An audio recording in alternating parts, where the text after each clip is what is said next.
And we're live. Hey. Woo. Hello, Lenka. Welcome to our show. Hi guys, thanks for having me. And still happy holidays. Happy Yes. holidays. Happy Now, holidays to him too. yeah, the more observant of you may have noticed that Lenka is not the originally advertised guest, so she was very valiant and came on today as our replacement guest. And given that I think we did this last week or the week before, we might as well continue the conversation we started in the pre-chat about like what, just like more broadly than anything, like what is the difference for any Americans who might be watching or any Czech people who might be watching? What is the difference broadly between Americans, Czech people, and British people in terms of how their attitudes and how life is?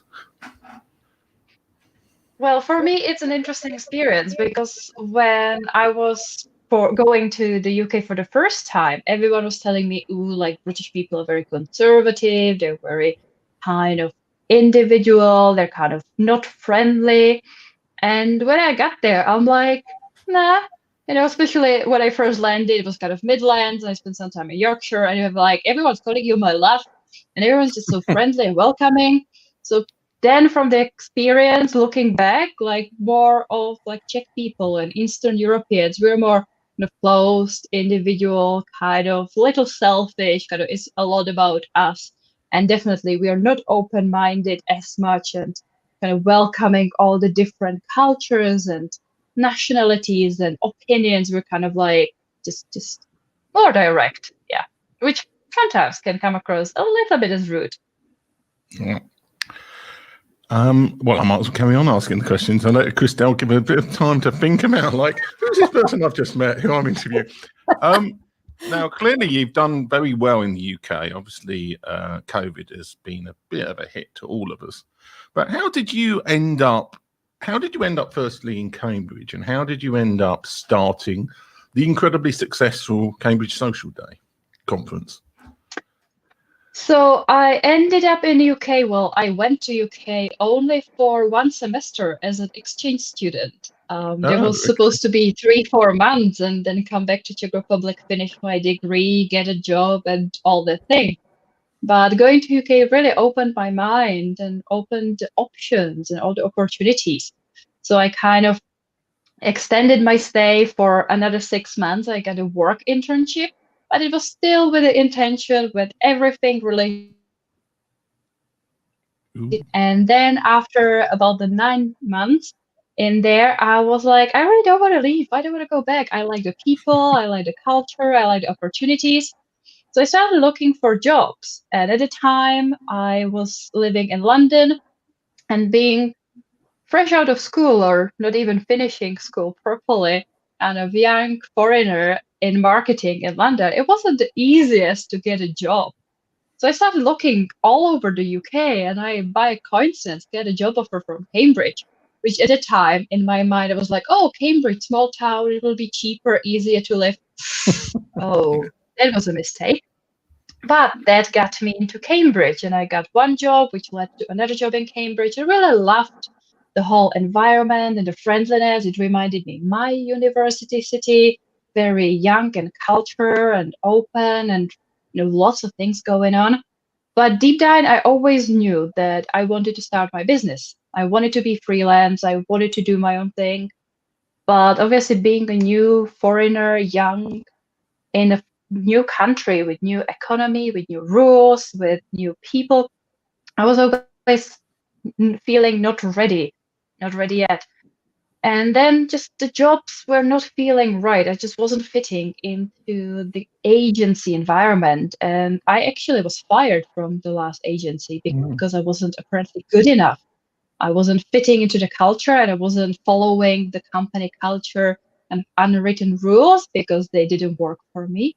So I was made let go because I wasn't the reason, apparently, was I wasn't good enough for them.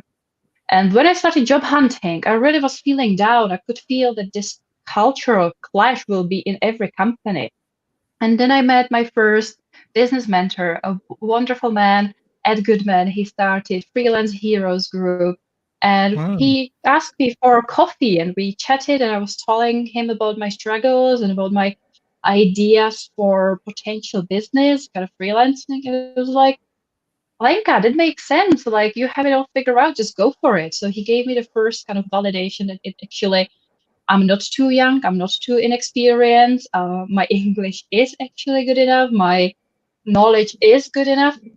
So that's how I started freelancing. And then, long story short, Cambridge social media started as a side product of me trying to build my own brand, build my own business, networking a lot, meeting a lot of people, and quite quickly getting fully booked, oversubscribed at my own time.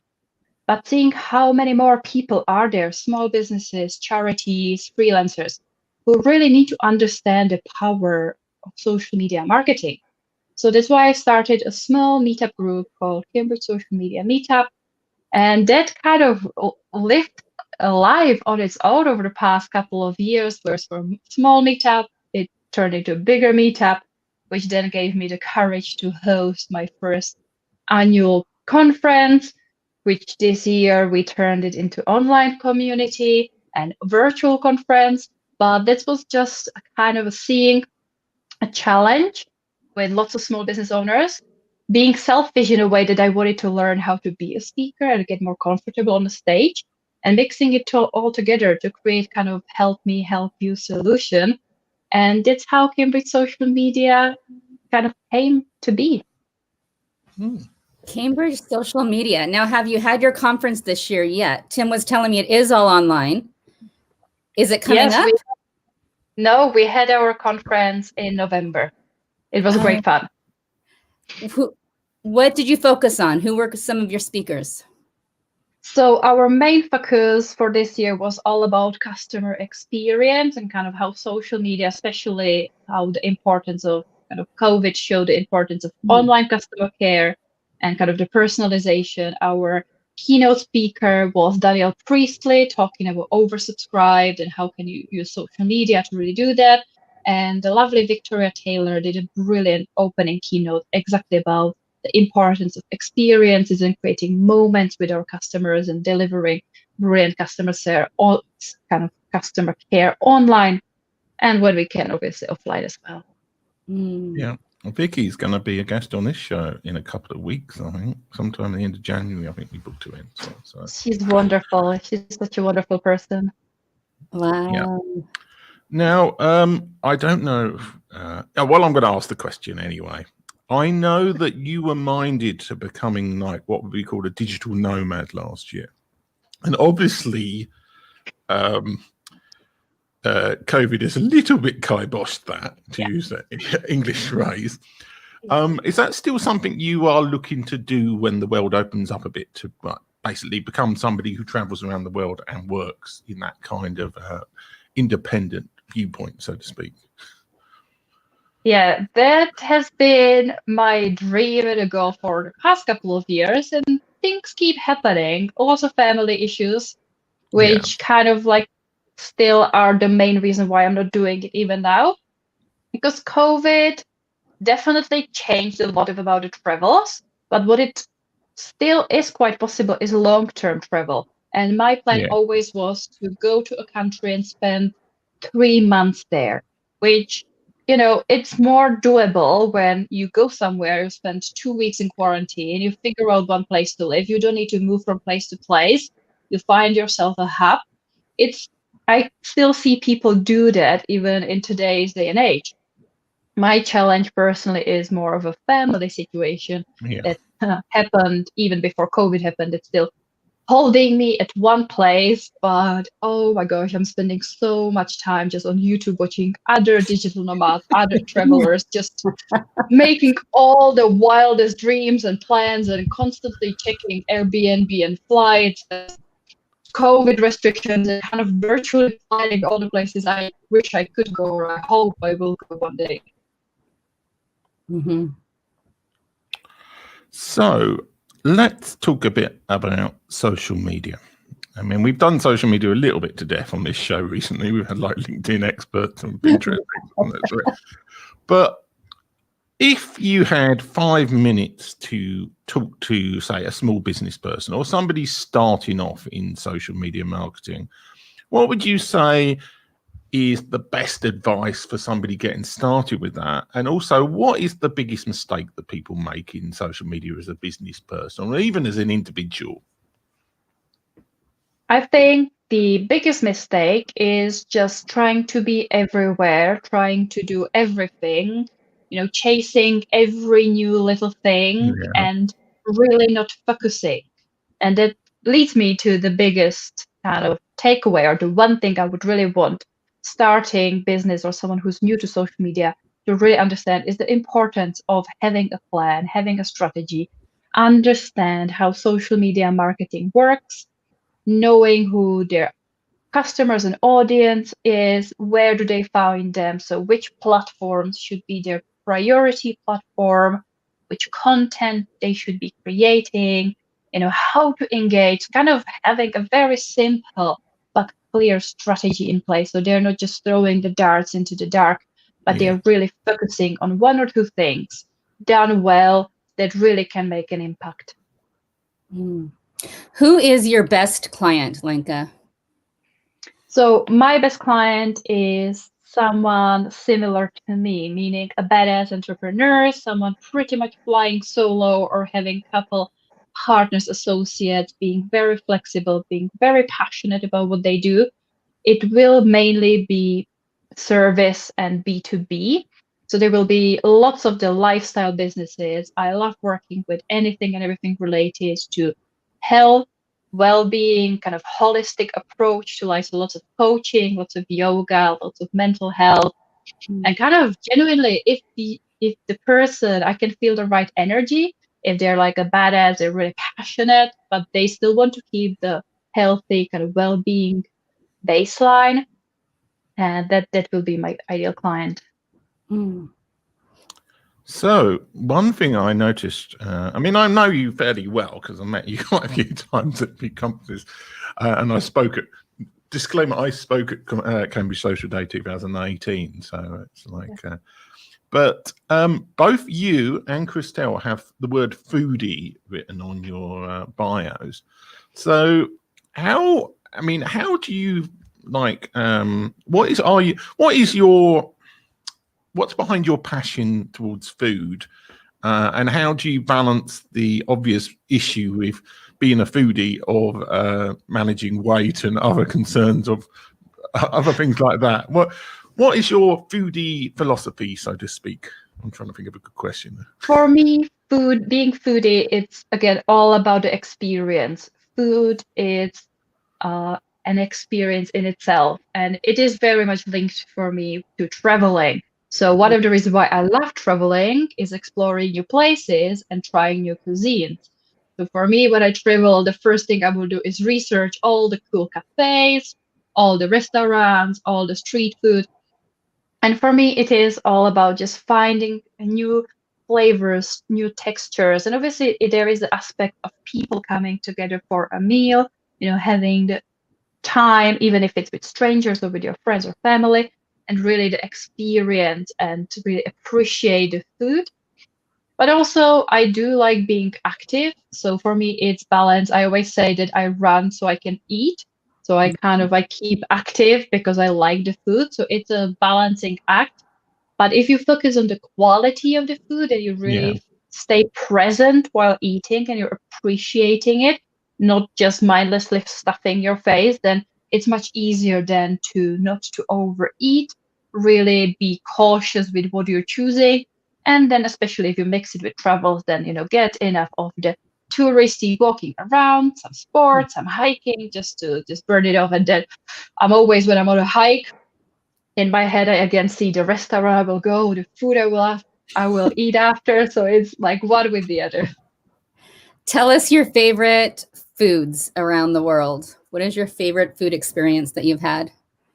Oh, wow. Definitely seafood. So definitely there is one particular restaurant I will recommend to everyone in Venice, where I had the best seafood risotto. The first time I literally had half a lobster there. It was just gorgeous, like so fresh. I don't mind spicy food, so being in India and getting experience of proper Indian spicy food and lots of different rice and dal and curries and everything, that was just an explosion of different flavors and textures in its own. So I think it is just exploring every culture, what it is, from, European cuisine might sound and seem a little bland and kind of less flavorful than the Asian, which is much more spicy and fiery. But then again, you can appreciate a lot more of the natural sources, just the simple quality of a good pasta or a good pizza dough, and then just having the fresh vegetables in a Greek salad with a fresh cheese or something. Just finding, again, I like local, I like small, quirky, people around that make the whole atmosphere, again, of the meal complete. Tell us about Czechoslovakian food. See, I love talking food, and once we go here, I want to know more. Tell us about Czechoslovakian food. So Czech food is slightly different from Slovakian because now obviously we are two different countries.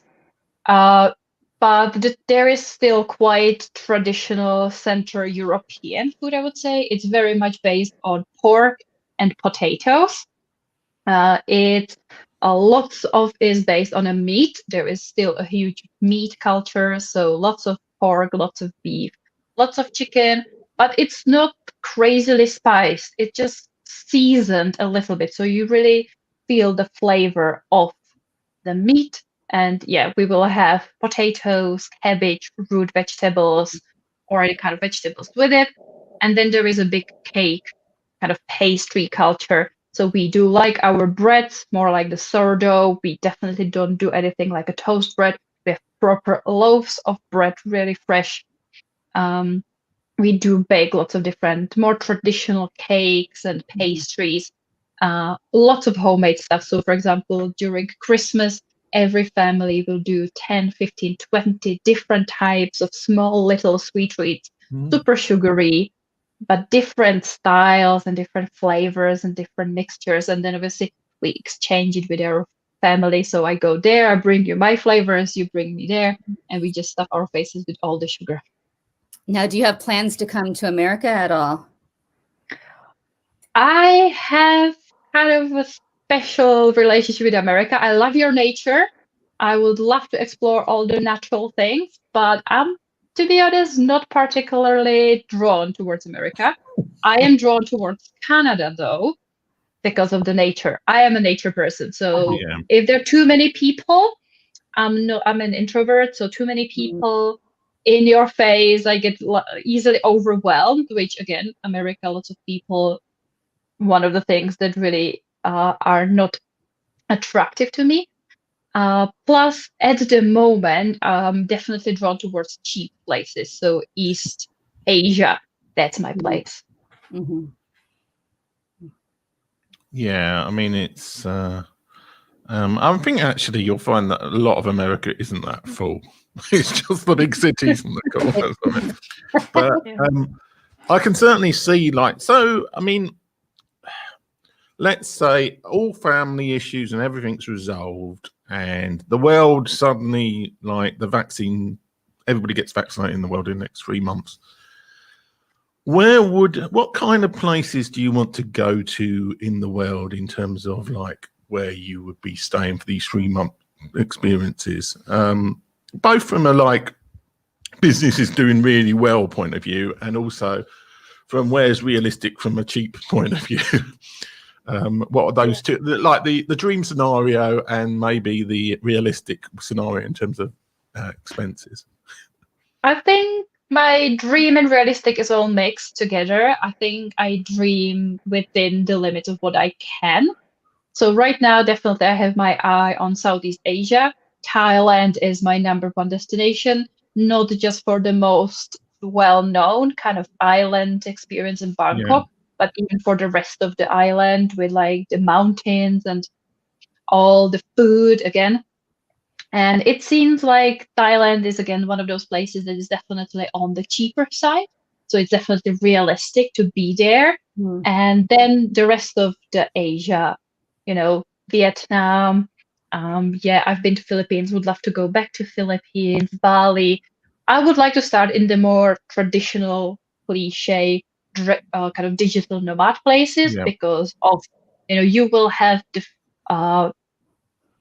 equipment, you will have the internet, you will have the facilities, you will have the English there. So to get myself started, to really figure out how the business on the go will work, I would like to start in places like this before going to a little bit more of the remote, which potentially could be places like Nepal. Mm. So Now, Lenka, you'll do be- you have international clients at this point? No, well, I have British clients, so all of my clients will be UK based, which right now are international clients because I'm in the Czech Republic, so technically international, but my client base is based on my personal connections and being and living and being based in Cambridge. Would you like to do clients from around the world or have clients from around the world? I would love to work with more clients. I think one of the reasons why I want to stay in a place for a little longer, because I still prefer to do business more traditionally face to face, even though obviously working in social media marketing, it is very easy to get clients from all around the world.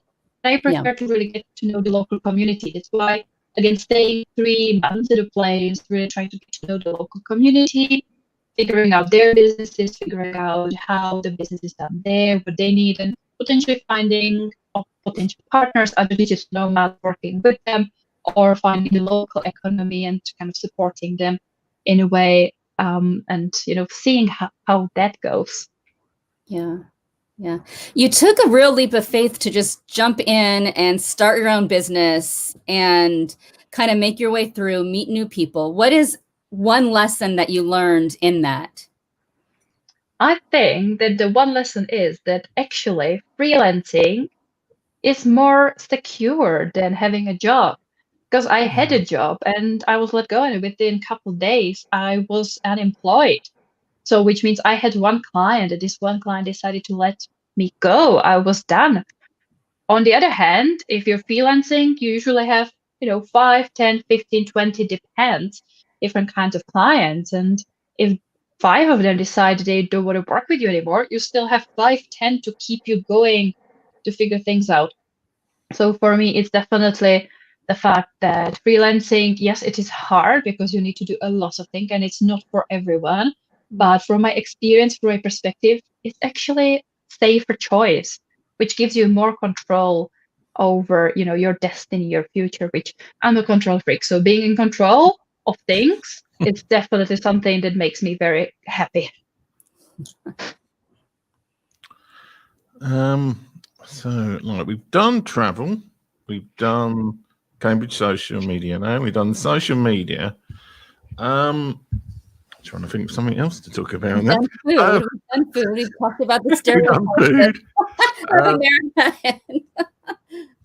What do you, actually, well, let's talk about COVID and the Czech Republic.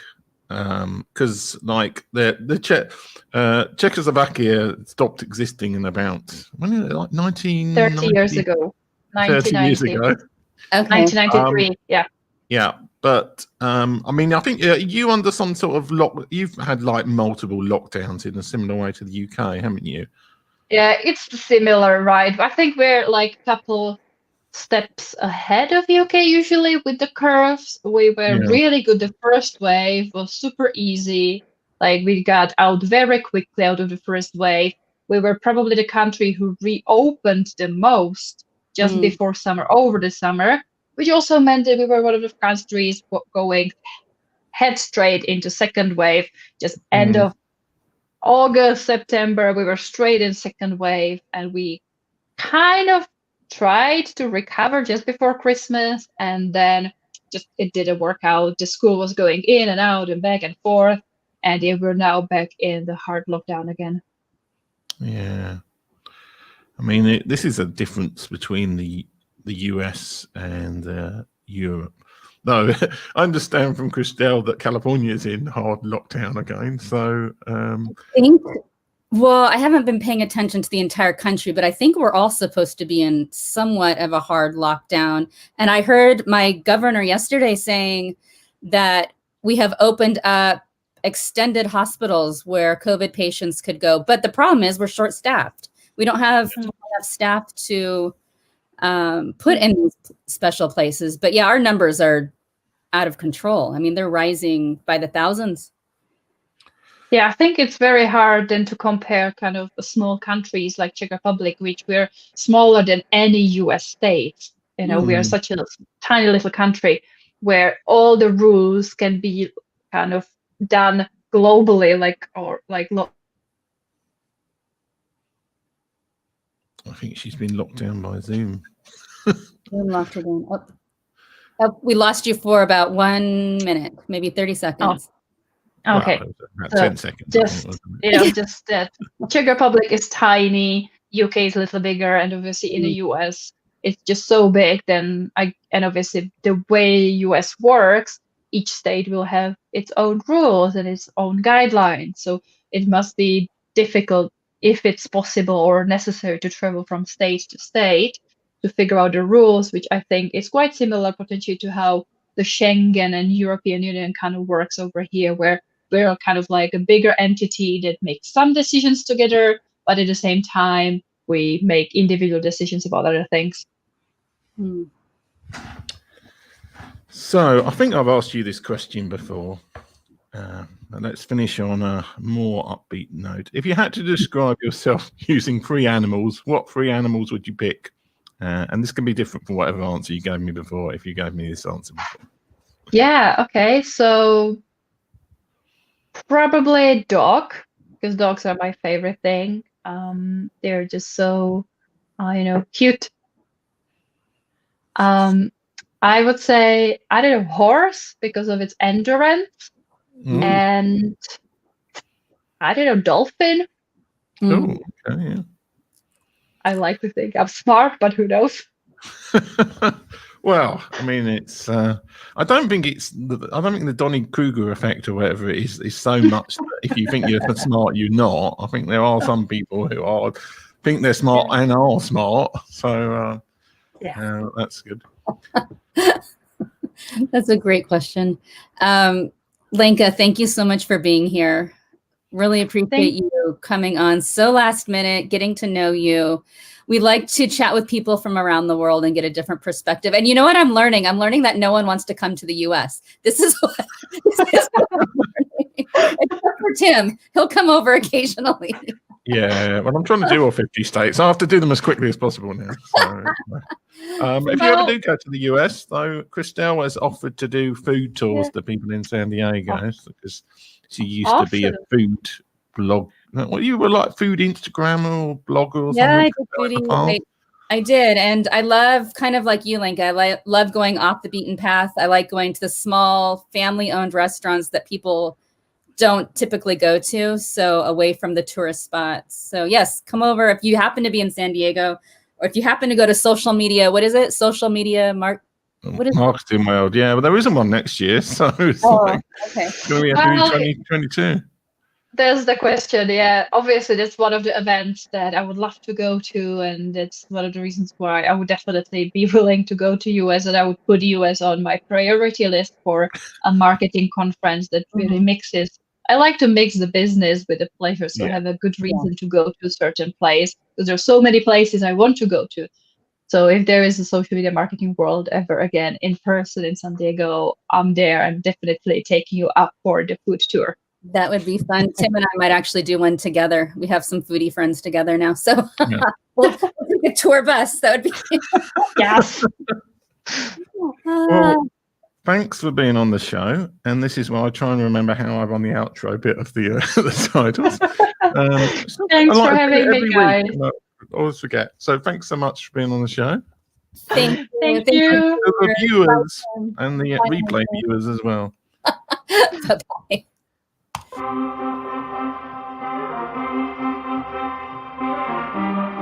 This is terrifying for me. I've made more money in the last 3 years than I did in the previous 7. Cliche shit, you know.